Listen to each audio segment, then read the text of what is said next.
है ध्रुव और आप देख रहे हैं the learners community and technology. आज हम बात करने जा रहे हैं फोर्थ सेमेस्टर के पॉलिटिकल साइंस, जिसकी बुक का नाम है अंतर्राष्ट्रीय संबंधों का परिचय। उसके यूनिट 2 के पार्ट 2 का बात करने जा रहे हैं। ठीक है, आज की वीडियो में हम दो चीज़ों की बात करेंगे, यूरोपीय यूनियन और चाइना। ठीक है, क्योंकि ये दो टॉपिक काफ़ी ज़्यादा इंपॉर्टेंट हैं। ठीक है, तो इनके बारे में मैंने ज़्यादा से ज़्यादा पॉइंट लिखने की कोशिश करी है, इसीलिए आज की वीडियो में हम सिर्फ केवल इन्हीं दोनों चीज़ों के बारे में बात करेंगे। तो चलिए आज की वीडियो को शुरू करते हैं। और आपने अभी तक मेरा चैनल सब्सक्राइब नहीं किया तो प्लीज़ चैनल को सब्सक्राइब करिए और साथ में इस वीडियो को पूरा देखें, बिकॉज ये वीडियो काफ़ी इंपॉर्टेंट है आपके लिए। तो सबसे पहले अगर हम यूरोपीय यूनियन की बात करें तो हम शुरुआत से पढ़ेंगे यूरोपीय यूनियन क्या है। ठीक है, अगर आपसे एग्जाम में कुछ क्वेश्चन पूछा जाता है यूरोपीय यूनियन के रिगार्डिंग, तो आप इसमें से कुछ लिख सकते हैं। ठीक है, तो यूरोपीय यूनियन को शुरुआत में यूरोपीय समुदाय और यूरोपीय आर्थिक समुदाय के नाम से जाना जाता था। ठीक है, तो यूरोपीय यूनियन को शुरुआत में यूरोपीय समुदाय कहा जाता था, ठीक है, या फिर यूरोपीय आर्थिक समुदाय कहा जाता था। उसके बाद क्या हुआ, यह एक प्रकार का समुदाय था जो अपने सदस्य देशों को आर्थिक रूप से सहायता प्रदान करता था। ठीक है, तो शुरुआत में जब इसे बनाया गया तब इसका कार्य केवल इतना था कि ये क्या करे, ये अपने सदस्य देशों की सहायता करे धन से रिलेटेड मामलों में। ठीक है, आर्थिक रूप से रिलेटेड मामलों में क्या करे, अपने सदस्य देशों की सहायता करे। उसके बाद आता है यूरोपीय संघ का गठन 1993 में मास्ट्रिस्ट संधि के तहत हुआ। ठीक है, ये लाइन काफ़ी इंपॉर्टेंट है। अब देखिए, अब मैं आपको यहाँ एक चीज़ बताता हूँ, यूरोपीय संघ, ठीक है, यहाँ पे यूरोपीय यूनियन की बात की जा रही है। जब इसका नाम यूरोपीय यूनियन पड़ा उस समय सन 1993 था। ठीक है, 1993 में एक संधि हुई, मास्ट्रिस्ट संधि, तब उसका नाम यूरोपीय यूनियन पड़ गया। उससे पहले इसका नाम यूरोपीय आर्थिक समुदाय कह सकते थे हम, या फिर यूरोपीय समुदाय कह सकते थे। ठीक है, इस प्रकार से द्वितीय विश्व युद्ध के बाद यूरोप के कई देशों ने ऐसा सोचा कि हम सब को एक साथ मिलकर एक संगठन बनाना चाहिए तथा अपने अर्थव्यवस्था और सैन्य सुरक्षा का विकास करना चाहिए। इस विचारधारा के तहत यूरोपीय यूनियन का गठन हुआ। ठीक है, अब यहाँ पे कुछ इंपॉर्टेंट पॉइंट है जो कि इसमें नहीं लिखे गए हैं, बट मैं वो आपको बताता हूँ कि जब ये यूरोप सेकेंड वर्ल्ड वॉर के बाद यूरोप के अधिकांश देश की क्या हुई थी, उनकी हालत ना बहुत ज़्यादा ख़राब हो चुकी थी। अधिकांश देशों की जो हालत थी, अर्थव्यवस्था थी, वो पूरी तरह से चरमरा उठी थी, ख़त्म हो चुकी थी। ठीक है, इस कारण यूरोप के अधिकांश देशों ने ये सोचा कि अब हम एक साथ मिलकर क्या करते हैं, एक संगठन बनाते हैं और एक दूसरे की मदद करके अपना विकास करते हैं और अपनी अर्थव्यवस्था और सैन्य सुरक्षा का विकास करते हैं। ठीक है, इसीलिए उन्होंने क्या करा, उन्होंने साथ मिलकर यूरोपीय यूनियन, ठीक है, जिसको शुरुआत में यूरोपीय आर्थिक समुदाय के नाम से जाना जाता था, ठीक है, यूरोपीय आर्थिक समुदाय का गठन किया। उसके बाद आते हैं वर्तमान में यूरोपीय यूनियन में कुल 28 सदस्य शामिल हैं। ठीक है, सॉरी, अब यहाँ पे 27 आएगा। ठीक है, यहाँ पे 27 आएगा। एक सदस्य यूनाइटेड किंगडम 2020 में छोड़ चुका है। ठीक है, तो वर्तमान में यूरोपीय यूनियन में कुल 27 सदस्य शामिल हैं। जनवरी 2020 में यूनाइटेड किंगडम या फिर ब्रिटेन ने यूरोपीय यूनियन को सदस्यता छोड़ दी। ठीक है, तो ब्रिटेन ने जनवरी 2020 में यूरोपीय यूनियन की सदस्यता छोड़ दी थी कुछ मामलों के तहत। तो वो मामले इतने ज़्यादा इंपॉर्टेंट नहीं है, इसलिए इसमें लिखे नहीं हैं। ठीक है, अब यहाँ पे अगर हम सदस्यों की बात करें, यूरोपीय यूनियन के सदस्य देश, तो आपको इनमें से कुछ के नाम याद होने चाहिए। ठीक है, कुछ के नाम पता होने चाहिए, सबके नहीं, बट कुछ के मैं आपको बता देता हूँ। Austria, Belgium, Bulgaria, Croatia, Cyprus गणराज्य, चेक गणराज्य, Denmark, Estonia, Finland, France, Germany, Greece, Hungary, Ireland, Italy, Latvia, Lithuania, Luxembourg, Malta and then Netherland. ठीक है, तो ये जो देश हैं ये सब क्या है, यूरोपीय यूनियन के वर्तमान में भी सदस्य हैं। इसके बाद आता है यूरोपीय यूनियन के कुछ, हम कह सकते हैं, जो विशेषताएं हैं वो क्या क्या हैं। ठीक है, तो विशेषताएं आपको पता होनी चाहिए, बिकॉज ये एग्जाम में पूछी जा सकती हैं क्वेश्चन के अंदर। तो वर्ष 2017 में यूरोपियन यूनियन की जीडीपी 30 ट्रिलियन अमेरिकी डॉलर थी, जो कि, ठीक है, यहाँ पे जॉकिंग हो गया है पर जोक की आएगा, यह दर्शाती है कि यूरोपीय यूनियन अपना विकास बड़ी तेज़ी से कर रहा है तथा विश्व की बड़ी अर्थव्यवस्थाओं में से एक है। ठीक है, तो सन 2017 में यूरोपीय यूनियन की जो जीडीपी थी, ठीक है, मतलब पूरे यूरोपीय यूनियन की जितनी जीडीपी थी वो 30 ट्रिलियन थी, 30 ट्रिलियन अमेरिकी डॉलर। ठीक है, जो कि बहुत बड़ी संख्या होती है। ठीक है, और यही जो जीडीपी है यही अमेरिका को एक तरह से प्रतिस्पर्धा कंपटीशन देती है विश्व में। ठीक है, ये जीडीपी 30 ट्रिलियन। अब जब इसकी 30 ट्रिलियन है तो ये भी दर्शाता है विश्व में कि जो यूरोपीय यूनियन है वो अपना विकास बड़ी तेज़ी से कर रहा है। ठीक है, और विश्व के अलग अलग देश क्या चाहते हैं, वो यूरोपीय यूनियन के साथ सदस्यों के साथ व्यापार करना चाहते हैं। उसके बाद अब नेक्स्ट की बात करें, यूरोपीय यूनियन के सदस्य देशों ने मानव विकास के क्षेत्र में उच्च स्थान प्राप्त किया तथा यूनाइटेड नेशन द्वारा पारित सूची में उच्च स्थान पाया। अब यूनाइटेड नेशन हर साल एक प्रकार का इंडेक्स पास करता है। ठीक है, जिसमें वो ये बताता है मानव सूचांक जिसे कहा जाता है, आई थिंक। ठीक है, मानव सूचांक कहा जाता है। उस सूचांक में हर देश की कौन सी स्थिति है ये बताती है कि उसके देश में जो मानव की स्थिति है वो किस प्रकार की। ठीक है, जिसकी स्थिति सबसे एक नंबर पे होगी वहाँ पे समझो कि मानव का जो विकास है बहुत ही ज़्यादा हाई होगा। ठीक है, और जिसकी कम नंबर पे होगी, मतलब अधिकांश नंबर पे होगी 500 600, ठीक है, वो ये बताता है कि वहाँ पे मानव का विकास बहुत ही ज़्यादा कम है। ठीक है, तो यूरोपीय संघ ने मानव के विकास में तो बड़ी तेज़ी दिखाई है, साथ में यूनाइटेड नेशन द्वारा जो मानव सूचांक पारित होता है उसमें भी उच्च स्थान को प्राप्त किया है।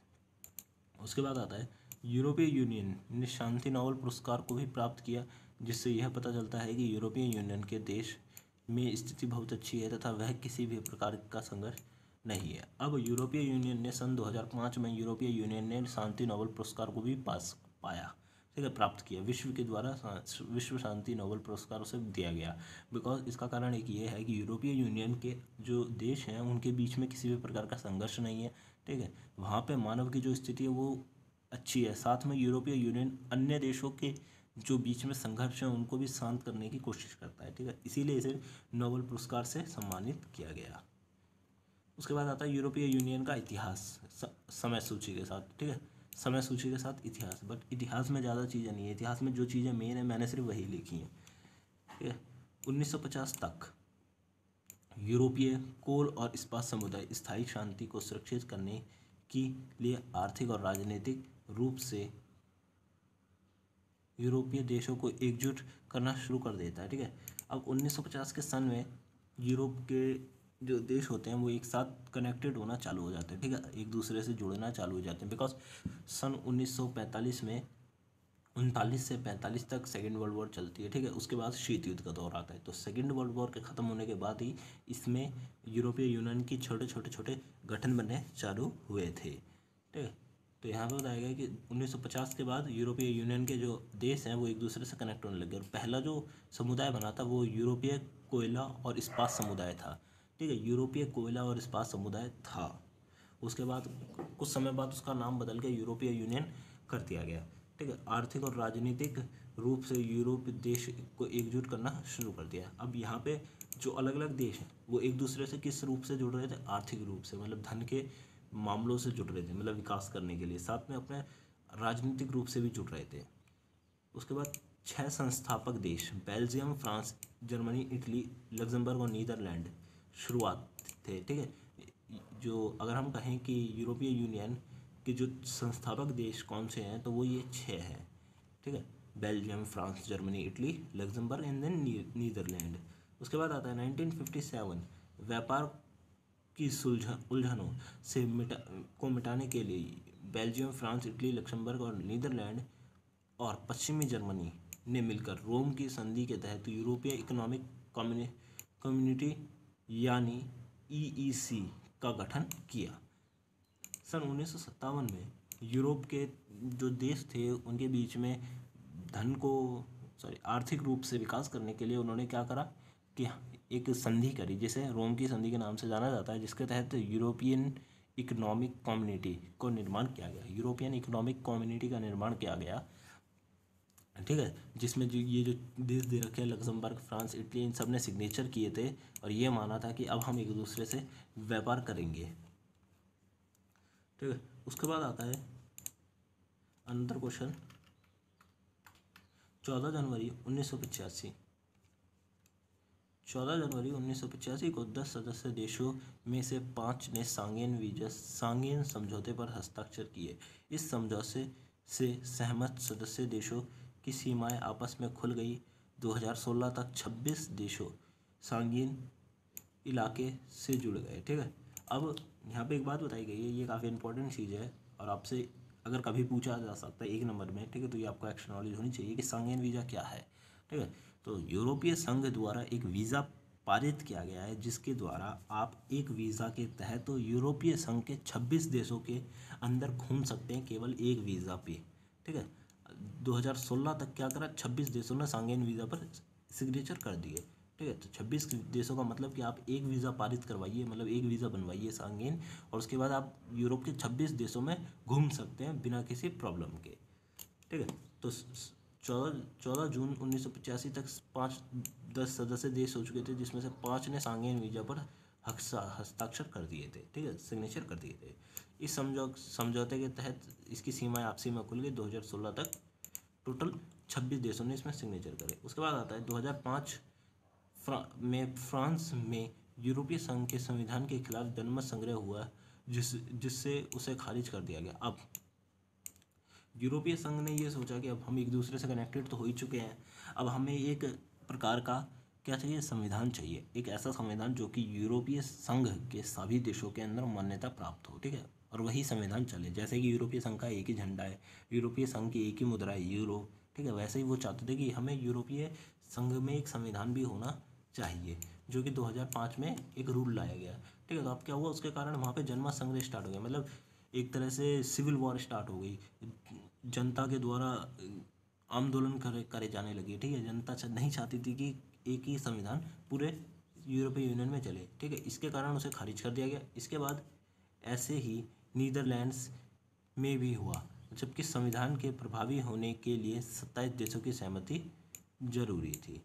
ठीक है, अगर आप यूरोपीय यूनियन में कोई भी रूल बनाना चाहते तो उसके लिए आपको यूरोपीय यूनियन के सभी देशों की मान्यता प्राप्त होनी चाहिए। ठीक है, उसके बाद क्या हुआ, वहाँ पे 27 देशों की मान्यता चाहिए थी, और बट एक भी देश ने ऐसा नहीं माना। ठीक है, और कुछ देशों ने तो इसका कड़ा विरोध किया कि हमें नहीं चाहिए संविधान, तो इसके लिए इसका पूरा का पूरा विरोध हुआ और उसको खारिज कर दिया गया। वो रूल जो आया था उसे हटा दिया गया। नीदरलैंड में सेम यही स्थिति बन गई थी। उसके बाद आता है 31 जनवरी 2020 को आखिरकार ब्रिटेन यूरोपीय यूनियन से बाहर हो गया। हालांकि यूरोपीय संघ के नियमों के तहत 11 महीनों के लिए संक्रमण काल में कई चीज़ों को लागू रखने का फैसला किया गया। 31 दिसंबर को ख़त्म हो गया।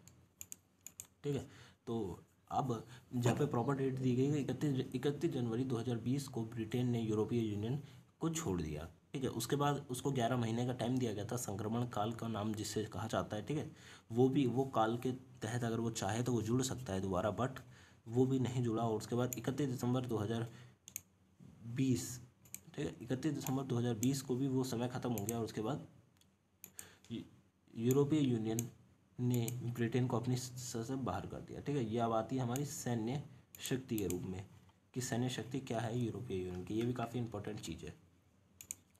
अब शुरुआत में यूरोपीय यूनियन केवल अपनी अर्थव्यवस्था के विकास पर जोर दे रहा था, परंतु वह किसी भी प्रकार की सैन्य शक्ति के पास नहीं रखना चाहता था। ठीक है, तो शुरुआत में यूरोपीय यूनियन चाहता था कि बस वो अपने अर्थव्यवस्था पर विकास दे, ठीक है, मानव के विकास पर विकास दे। बट कुछ समय बाद यूरोपीय यूनियन को ये लगा कि अब हमें अपने पास आर्मी, ठीक है, सेना को कुछ हद तक सेना को रखना चाहिए। ऐसा नहीं है कि हम विश्व की बड़ी से बड़ी सेना रखने की कोशिश करेंगे, नहीं, बट कुछ हद तक सेना रखनी चाहिए कि अगर कल को, उसका एक मानना था कि अगर कल को विश्व में युद्ध होता है, ठीक है, विश्व में युद्ध होता है तो जो पक्ष सही है, ठीक है, सही पक्ष की तरफ ये अपनी सेना को देगा। ठीक है, इसीलिए उसने युद्ध को टालने के लिए या फिर युद्ध को लड़ने के लिए क्या करा, सेना रखने की सहायता करी। उसके बाद आता है 1999 में कोसावो के युद्ध के बाद यूरोपीय यूनियन ने फैसला लिया कि वह कुछ हद तक सेना अपने पास रखेगी, और यूरोपीय यूनियन के अधिकांश देश नाटो देश संगठन के सदस्य थे, जो कि एक प्रकार से सैन्य संगठन है। ठीक है, यूरोपीय संघ के जितने भी देश हैं वो अधिकांश, उसमें से अधिकांश देश नाटो, ठीक है, के सदस्य हैं, जो कि एक प्रकार से सैन्य संगठन के नाम पे उसका निर्माण हुआ था। ठीक है, तो यूरोपीय यूनियन कुछ हद तक सेना रखना चाहता था। उसके बाद आता है यूरोपीय यूनियन के पास अपनी एकल मुद्रा है जिसे यूरो कहा जाता है। यूरोपीय यूनियन के लगभग सभी देशों में मान्यता प्राप्त है। ठीक है, उसको जो यूरो मुद्रा है उसे यूरोपीय यूनियन के अधिकांश देशों में मान्यता प्राप्त है। यूरोपीय यूनियन में एक संगीन वीज़ा की व्यवस्था की गई है, जिसके द्वारा एक व्यक्ति एक वीज़ा पर यूरोपीय यूनियन के सभी देशों में घूम सकता है जहाँ पर संगीन वीज़ा को मान्यता प्राप्त है। ठीक है, अगर आपने संगीन वीज़ा बनवाया है तो आप यूरोपीय यूनियन के अधिकांश देशों में घूम सकते हैं। ठीक है, आपको किसी भी प्रकार की रोक टोक नहीं की जाएगी। उसके बाद आता है वर्ष 2020 में यूरोपीय यूनियन की जीडीपी विश्व की 14% थी। यह जीडीपी अमेरिका को कड़ी प्रतिस्पर्धा देती है। ठीक है, अब अमेरिका को कड़ी प्रतिस्पर्धा देने की कौन कौन सी चीज़ें हैं, तो पहली उसकी जीडीपी है। ठीक है, दूसरा उसका जो विकास है वो, और तीसरा उसकी विकास की गति। ठीक है, वो जिस हिसाब से अपनी विकास कर रहा है उस हिसाब से लगता है कि ये अमेरिका को भी पीछे छोड़ देगा कुछ समय में। ठीक है, तो ये अमेरिका के लिए कड़ी प्रतिस्पर्धा का दौर है। तो 2020 में 14%, विश्व की 14% केवल यूरोपीय संघ की ही थी। यूरोपीय यूनियन एक बहुत ही प्रभावी संगठन है जो विश्व में बड़ी तेज़ी से विकास कर रहा है तथा विश्व के कई क्षेत्रों पर उसका प्रभाव है। ठीक है, यूरोपीय यूनियन बड़ी तेज़ी से विकास कर रहा है और विश्व के कई क्षेत्र, अगर हम बात करें टेक्नोलॉजी के क्षेत्र में तो यूरोपीय यूनियन आ गया है। अगर हम करें मानव के विकास के क्षेत्र में तो भी यूरोपीय यूनियन आगे। अगर अर्थव्यवस्था की बात करें तो भी यूरोपीय यूनियन आगे है। ठीक है, तो ये कुछ कारण है। उसके बाद आता है तेज़ी से अपना विकास कर रहा है और कई क्षेत्रों में उसका प्रभाव है। साथ में यह संगठन विश्व के किसी भी मुद्दे में हक से अपना वाद विवाद कर सकता है। ठीक है, अब इस यूरोपीय यूनियन के पास इतनी पावर आ चुकी है कि वो विश्व के किसी भी मुद्दे में हक से, ठीक है, मतलब अपने मन से उसमें दखल दे सकता है। ठीक है, और जो भी उसे पूछताछ करनी है वो कर सकता है क्योंकि उसके पास इतनी पावर है। अब उसके बाद हमारा जो नेक्स्ट टॉपिक आता है वो आता है चाइना। ठीक है, ये भी काफ़ी इंपॉर्टेंट है आपके इस यूनिट में। अगर हम चाइना की बात करें तो चाइना भी विश्व की बढ़ती अर्थव्यवस्थाओं में से एक है तथा विश्व में शक्ति का एक केंद्र बन चुका है। ठीक है, तो ये तो कॉमन लाइन है, ये इसमें कुछ नहीं है। शुरुआत में चीन यहाँ से स्टार्ट होता है। शुरुआत में चीन एक महत्वपूर्ण देश, शांतिपूर्ण देश के रूप में माना जाता था तथा वह अपने पड़ोसी देशों के साथ अच्छे व्यापारिक संबंध रखता था। ठीक है, जब हम बात करें 1800 की 1900 की दौर की, तो उस समय चीन को विश्व में शांति देश के रूप में माना जाता था। ठीक है, वह शांति से रहता था, केवल अपना विकास करने के ऊपर जोर दे रहा था। सन 1949 में चीन में कम्युनिस्ट पार्टी की सरकार बनी, जिसके बाद चीन की रवैया पूरी तरह बदल गया। ठीक है, तो 1949 में आपको ये पता होना चाहिए 1949 में चीन में कम्युनिस्ट पार्टी की सरकार बनी थी। ठीक है, उसके बाद चीन का रवैया बदल गया। माओ के शासन के तहत चीन की अर्थव्यवस्था का विकास बड़ी तेज़ी से हुआ। ठीक है, जब माओ का दौर चल रहा था शासन का, तो उस समय चीन का विकास बड़ी तेज़ी से हुआ। माओ ने चीन को आर्थिक रूप से तेज़ी लाने की कोशिश करी, साथ में उसकी अर्थव्यवस्था को आत्मनिर्भर बनाया। ठीक है, तथा वह एक आत्मनिर्भर अर्थव्यवस्था बन गई। परंतु माओ की मृत्यु के बाद अगले नेता देंग शाओपिंग बने। ठीक है, माओ सेतुंग की मृत्यु के बाद अगले नेता जो बने वो थे देंग शाओपिंग। उन्होंने आर्थिक मोर्चे पर कुछ बदलाव लाए, जिसके बाद 1978 में चीन ने अपने देश के व्यापार के दरवाजे पूरे विश्व के लिए खोल दिए। ठीक है, अब सन है 1978 में चीन ने खुले द्वार की नीति अपनाई और पूरे विश्व के लिए अपने देश के दरवाजे खोल दिए। मतलब पूरे विश्व से कोई भी देश आके चीन के साथ व्यापार कर सकता था या फिर चीन में आकर व्यापार कर सकता था। ठीक है, इसके बाद चीन के अर्थ वास्तव में एक बड़ी चीज़ तेज़ी से उछाल आया। ठीक है, यहाँ पे चीन की अर्थव्यवस्था में वास्तव में, ठीक है, यहाँ पे अर्थ लिखा हुआ है, चीन की अर्थव्यवस्था में वास्तव में तेज़ी से उछाल आया। उसे विश्व की बड़ी अर्थव्यवस्थाओं में गिना जाने लगा। इसके बाद चीन ने इलेक्ट्रॉनिक प्रोडक्शन के ऊपर कार्य किया तथा उसे विश्व में दूसरा स्थान प्राप्त हुआ। अब ठीक है। जब खुले द्वार की नीति अपनाने के बाद चीन के अर्थव्यवस्था में बड़ी तेज़ी से उछाल आया, ठीक है। उसे विश्व की बड़ी अर्थव्यवस्थाओं में गिना जाने लगा क्योंकि वो बड़ी तेज़ी से विकास कर रहा था। इसके बाद क्या हुआ, चीन ने एक प्रोडक्शन स्टार्ट करी जिसे इलेक्ट्रॉनिक प्रोडक्शन के नाम से जाना जाता है, ठीक है। इलेक्ट्रॉनिक प्रोडक्शन मतलब इलेक्ट्रॉनिक चीज़ें बनाना है। चाइनीज़ फ़ोन मार्केट में आए, चाइनीज़ लाइटें मार्केट में आई, ठीक है। चाइनीज़ एलईडी लाइटें मार्केट में आई, चाइनीज़ दिवाली पे जो चीज़ें यूज़ की जाती हैं वो आई। अब पूरे विश्व में, या ठीक है, चाइना का माल अधिकांश रूप से बिक रहा है। और भारत में अगर हम देखें तो अब जब से भारत और चीन के वाद विवाद हुए हैं उसके बाद से तो भारत में चाइनीज़ माल कम है, बट स्टिल भारत में चाइना का माल बड़ी तेज़ी से बिक रहा है, ठीक है। उसके बाद आता है, उससे विश्व में दूसरा स्थान प्राप्त हुआ इलेक्ट्रॉनिक प्रोडक्शन के कार्य के लिए। अमेरिका के लिए चीन एक प्रतिस्पर्धा के रूप में दिखाई दे रहा था तथा विश्व के कई देश चीन के साथ संबंध बनाने लगे हुए थे, ठीक है। तथा विश्व के कई देश चीन के साथ संबंध बनाने चाहते थे। वो चाहते थे कि हमारा चीन के साथ संबंध अच्छा हो ताकि हम भी अपना विकास कर सकें। उसके बाद आता है सैन्य शक्ति की बात करें हम तो चीन के पास 2 मिलियन से अधिक सक्रिय फौजी हैं जो सक्रिय रूप से कार्य कर रहे हैं, ठीक है। चीन के पास बहुत बड़ी सेना है जिसकी संख्या अगर हम हिसाब लगाएं तो 2 मिलियन से भी अधिक है, ठीक है। और वो जो फौजी हैं वो सक्रिय हैं। सक्रिय का मतलब कि वो अभी एक्टिव है। अगर अभी युद्ध हो जाए तो वो फौजी अभी लड़ सकते हैं वो युद्ध, इतने वो हैं। ऐसा नहीं है कि उन्हें भर्ती करके छोड़ दिया गया, नहीं, वो अभी इतने सक्रिय हैं कि अगर अभी युद्ध हो जाए कि चीन का विश्व के साथ या फिर विश्व के किसी भी देश के साथ, तो चीन 2 मिलियन सैनिकों के साथ लड़ेगा, ठीक है। चीन के पास परमाणु हथियार है जो ये दर्शाता है कि चीन विश्व में सैन्य शक्ति के रूप में अधिक प्रभावी है, ठीक है। चीन के पास परमाणु हथियार है जिसका प्रयोग वो अपने युद्ध में कर सकता है, जो कि ये दर्शाता है कि चीन के पास भी कुछ पावर है और वो एक प्रकार से क्या है, सैन्य शक्ति के रूप में अधिक प्रभावी है। चीन ने परमाणु हमले से बचने के लिए कई प्रकार की पनडुब्बियों का निर्माण किया है जो सक्रिय हैं, ठीक है। चीन ने परमाणु हमले से बचने के लिए ऐसी पनडुब्बियों का निर्माण किया है जो कि परमाणु हमले को झेल सकती हैं और उसके बाद भी चल सकती है, ठीक है। जो कि आज भी सक्रिय, अगर उसकी ज़रूरत पड़ी तो उसकी ज़रूरत अभी भी वो यूज़ की जा सकती है। चीन ने वायुसेना को बेहतर बनाने के लिए अधिक से अधिक जेट खरीदे, उसमें मिसाइल और परमाणु हथियारों का विकास किया, ठीक है। चीन ने क्या करा, अधिक से अधिक जेट खरीदे, मतलब जो रॉकेट होते हैं उड़ाए जाते हैं, ठीक है।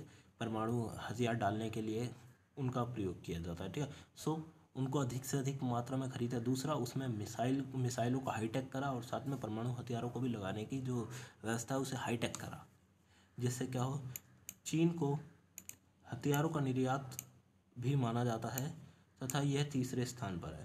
अगर हम चीन की बात करें तो चीन को हथियारों का निर्यातक देश भी माना जाता है जो कि विश्व में तीसरे स्थान पर है, ठीक है। तो चीन के बारे में यही तक था। अगर आपको वीडियो अच्छी लगी तो वीडियो को लाइक करें, चैनल को सब्सक्राइब करें। साथ में अगर आपको कुछ समझ नहीं आया तो प्लीज़ आप मेरे से कमेंट बॉक्स में पूछ सकते हैं फ्रीली, मैं आपको वहाँ पे ज़रूर आपका आंसर का जवाब दूँगा।